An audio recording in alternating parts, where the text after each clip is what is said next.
yesterday, Her Majesty passed. And just a bit of a tribute there. So I believe everybody should have a glass of port at this point. Delaney. Her Majesty Queen Elizabeth II has been a steady and constant presence in our lives. And yesterday, after a reign of more than 70 years, we mourn her passing. Her unwavering commitment to public service has truly been something to behold, and the level of her devotion to duty likely won't be seen again. There have been many wonderful stories already passed and shared about her service to the Commonwealth, but I came across this lighter story that I wanted to share with you.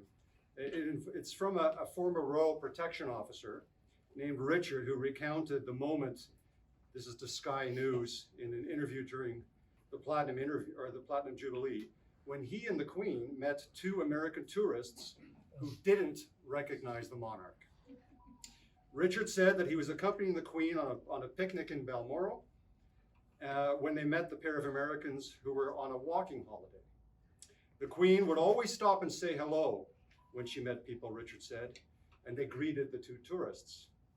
It was clear from the moment that we stopped that they hadn't recognized the Queen. The American gentleman was telling the Queen where he'd come from, where they were going next, and where they'd been to in Britain. I could see it coming, and sure enough, he said to Her Majesty, "And where do you live?" She said, "Well, I live in London, but I've got a holiday home just on the other side of the hills," referring to Balmoral. According to Richard, the American tourist then asked the Queen how long she'd been visiting the area. When she replied that she'd been doing so for over 80 years, the tourist said, "Well, if you've been coming up for 80 years, you must have met the Queen." As quick as a flash, she says, "Well, I haven't, but Dickie here meets her regularly," Richard said. The tourist, turning to Richard, then asked what the Queen is like, to which he replied, "Well, she can be very cantankerous at times, but she's got a lovely sense of humor." Moments later, the tourist posed next to Richard and, still unaware of her identity, asked the Queen to take the photo. Richard and the Queen then swapped places, he said, and he took a photo of the monarch with the tourists. We waved goodbye, Richard said, and then Her Majesty said to me, "I'd love to be a fly on the wall when he shows those photos to friends in America. Hopefully somebody will tell him who I am." So with that, I would now ask our Piper O'Sullivan, to play a lament. After that, we'll do a toast to Her Majesty, and then we'll follow it on with a toast to the King.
Her Majesty Queen Elizabeth II, may she rest in peace.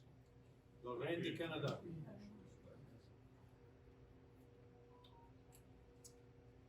To His Majesty King Charles III, King of Canada. Le Roi du Canada.